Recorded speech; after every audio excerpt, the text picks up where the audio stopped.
with all different direction and all the moments, and you show only one FRX, one FRY, and one MRA, and at one point A, for example. All right. So knowing this, now we want to understand, all right, so what is the concept of equilibrium? All right, the concept of equilibrium is that you are creating sort of a restraint or a constraint for the structure, that the structure wouldn't move. It would be kept stationary at its location. All right. So despite all the forces you have applied, with all the directions, all the moments in the system applied, the system wouldn't move. It would be in equilibrium. All right. So to do so, what does it mean? If you think about it, the equilibrium really here, meaning that, do you remember all the FR? We said FRX, FRY, and MRA, which is the summation of force in X direction, Y direction, and all the moments at one location. So if you think about it, really, you need to support, resist, neutralize those resultant forces. Does that make sense? Because those are all the things you apply to your structure. So you need to sort of neutralize them for creating equilibrium so your structure wouldn't move. So the summation of forces will be equal to 0. That is the mathematical definition for equilibrium. The summation of forces to become 0. Okay? So if we are dealing with one point, well, the rotation doesn't matter, right? If all the forces are concurrent, meaning all the forces apply in one point, you know that the moment cannot be created because there is no moment arm. So moment would be meaningless. Really, all the forces has to be equal to 0. But if you are dealing with the rigid body or any body that the forces are not concurrent anymore, you know that it would be creating some rotations in the system, right?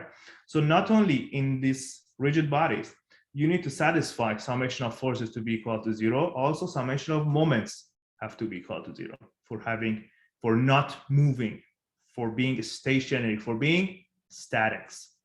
Okay. All right. So these are the definitions for only particle. So only this one would be enough. For a rigid body, you have 2 equations to satisfy. All right. Okay. So let's look at this one. It says calculate the support reactions at the fixed support A. All right. Very quick, let me tell you, just because it's a review, right? I'll quickly remind you that you can have 3 types of supports. You can have a roller support. Okay. So for the roller support, if you want to look at the reactions created there, so you're going to show only with one reaction. If it is point A, you're going to say, for example, AY as a reaction. If you are dealing with a pin support,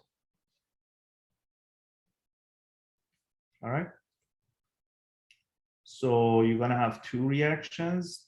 We can call it AY and AX. All right. If you have a fixed support, okay, you will have 3 reactions.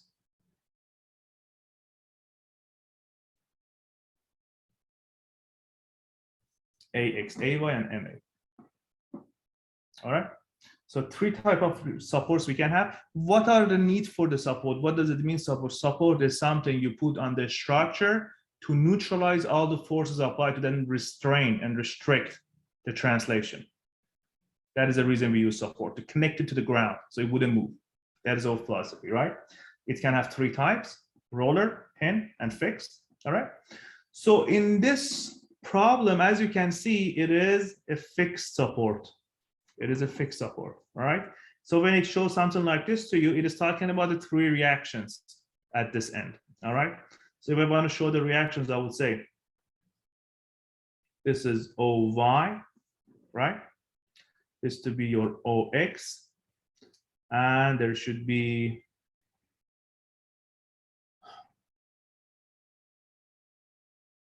MO. All right, 3 reactions at point A. So if you don't mind, I'm going to erase the bottom and continue the solution of the problem.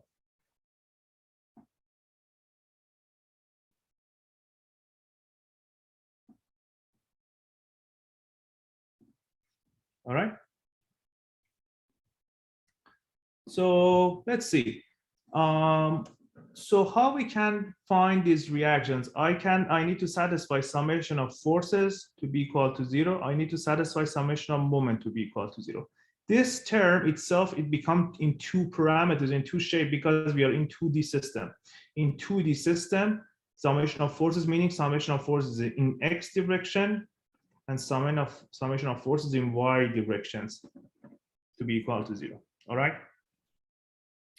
So what does it mean? It means I need to satisfy 3 equilibrium equations. 1, 2, 3. Okay. I'm starting with the first one. Summation of force in x direction be equal to 0. This direction positive. All right. What do you have? You have this force in x direction, right? So we need to project this, right? Because if you don't project it, we cannot deal with the inclined force. So let's just project it. If you project it, it would be what? It would be 300 Newton. Adjacent to the angle would be cosine 30, and this one would be 300 Newton. It is opposite, right? It would be sine 30. All right. So what horizontal forces do you have? You have 300 cosine. You have the OX and nothing else, right? Only these two horizontal components equal to 0. From this, OX would be equal to negative. So 300 times cosine 30 would be 259.8. All right. It is less than 0, so your direction was incorrect. So your OX is 259.8 Newton, but the direction would be leftward. Okay. So this is the first one. Any questions here so far? Let's go for the next. Summation of forces in y direction equal to 0. This direction positive. All right. What do you have? You have the OY here, OY upward. You have this 300 sine 30 upward. And nothing else, right? Equal to 0. From this, your OY would be equal to, so 300 times sine 30 would be 150, right? So would be, so your OY would be also negative 150 Newton, less than 0. So your OY really is 150 Newton, but the direction opposite of your assumption. What did you assume? Upward, so it is downward.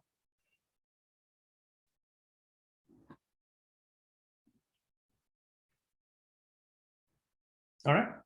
Next is the summation of moments. Summation of moments.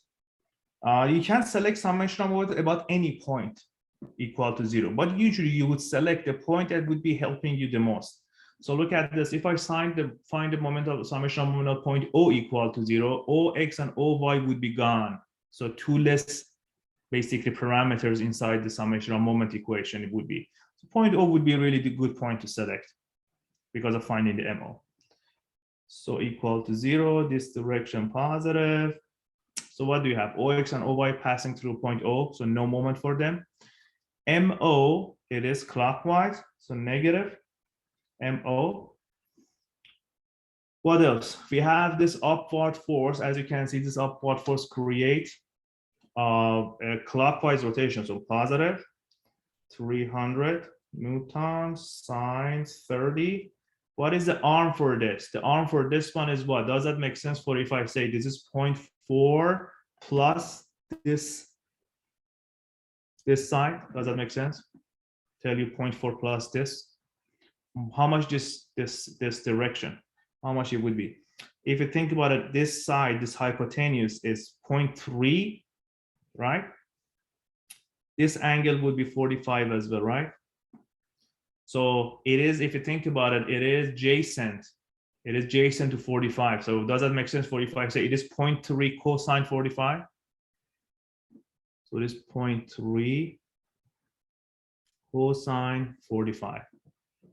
All right.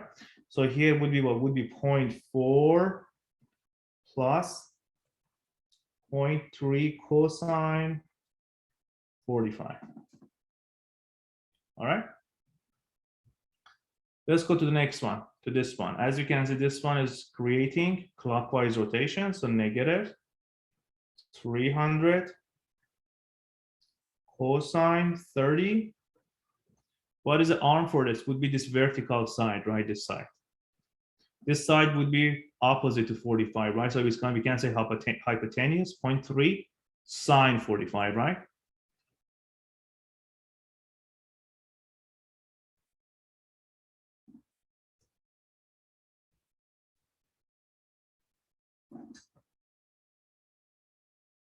Okay. That's it, right? Nothing else equal to 0. So from this, the moment about 0.0 would be equal to, moment of 0.0, sorry, moment at 0.0 would be equal to, all right.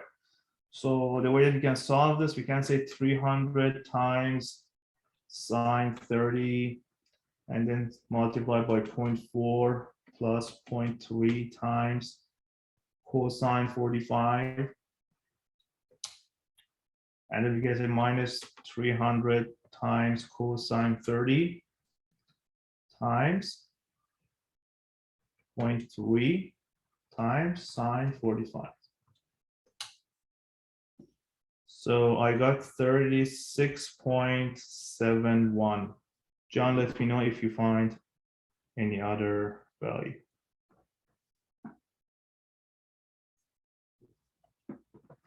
Okay.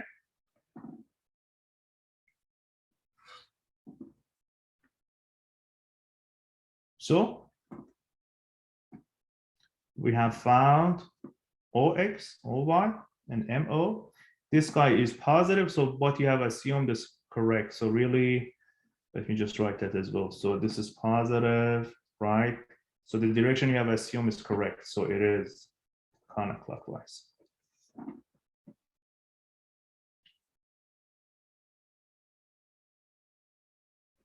Okay. Any questions?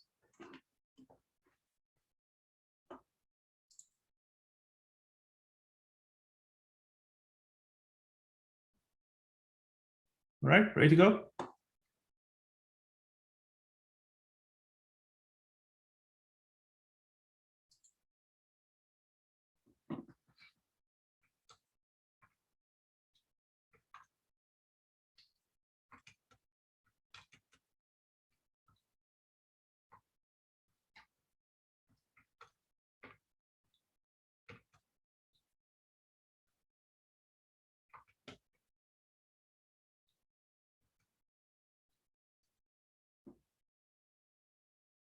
All right.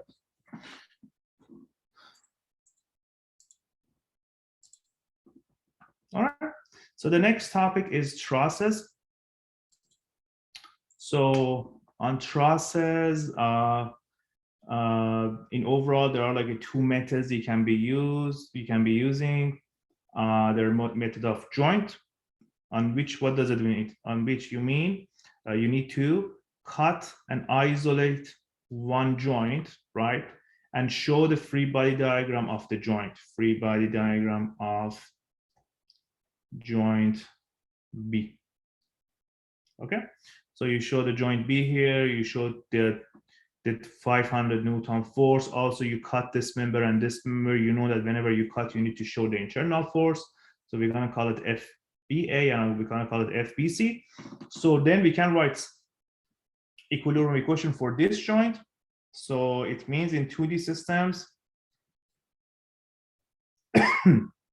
you can have two directions to solve. All right. So this would be one method. Also, there is another method of sections, on which you cut through a section, you create two separate structures, really, left and right. Whenever you cut or wherever you cut, you need to show internal forces, right?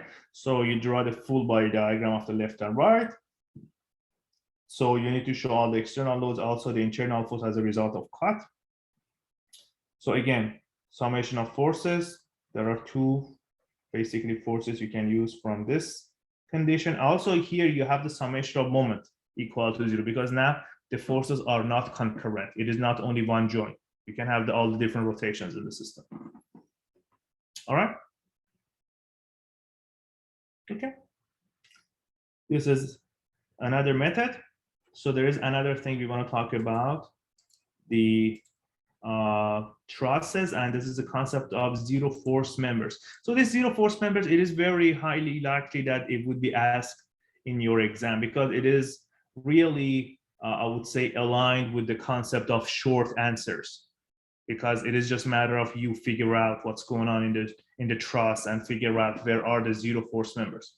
So zero force members, what does it mean? It means the force in the member is 0.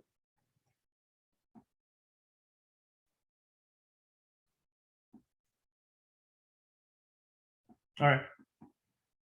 So there are two laws that you can determine the forces in the member is equal to 0. All right.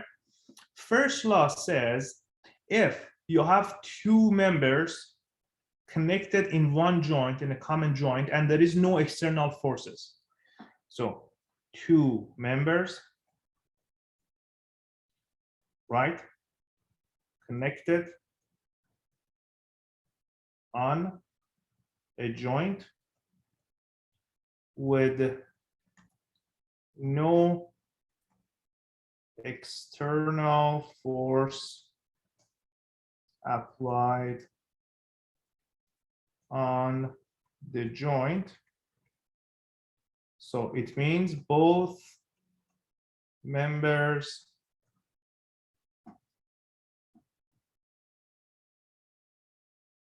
are 0. All right, look at this. This is a truss system, right? On this truss, ED and DC, right, both of them are connected to the joint D. There is no external force applied at joint D, so both of these guys are 0.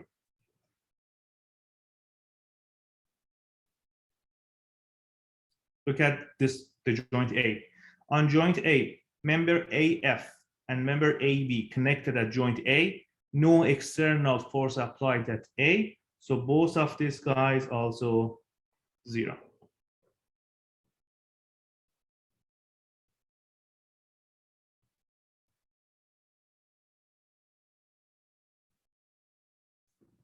All right. So when you remove the 0 force members, so when you figure out the 0 force members and where they are, you can remove them from the truss and solve for the remaining members. That's what happened here, right? ED and DC removed, right? AF and AB removed. So this is what is left from the truss. Now you can solve this one. If you want to solve this, again, same idea. You have a reaction here, it is roller. You have two reactions here. This is a pen. You can start to solve the truss as if it is another structure you are dealing with. Okay. Any questions here?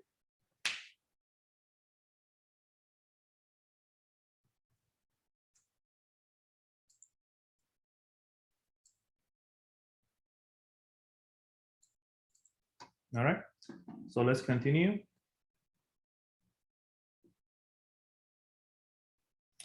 The second law says that all right, so the second law says if there are two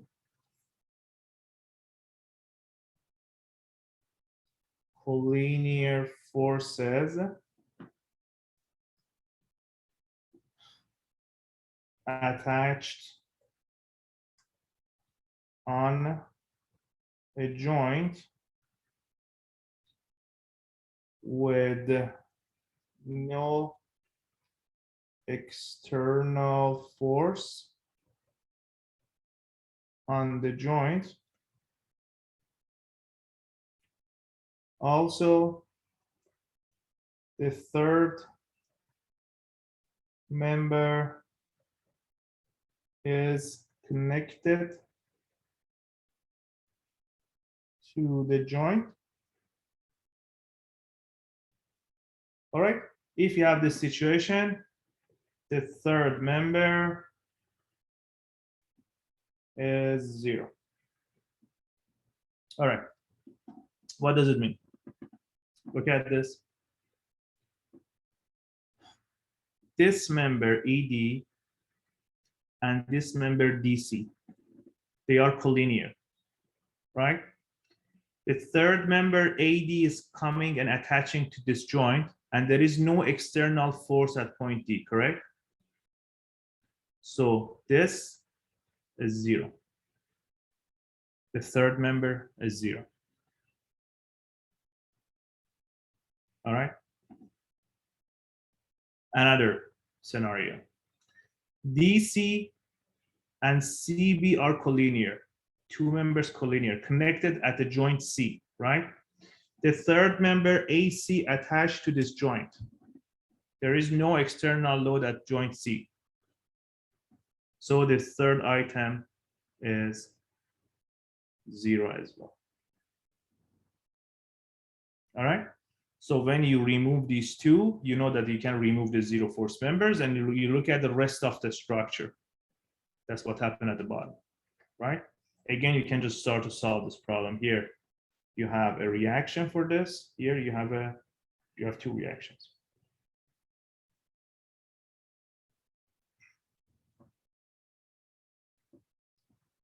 All right. Questions?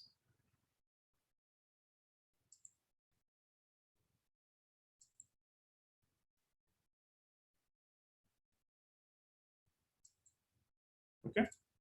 So let's continue. All right. So in this problem, again, just make sure you would be good and comfortable with the truss members and the 0 force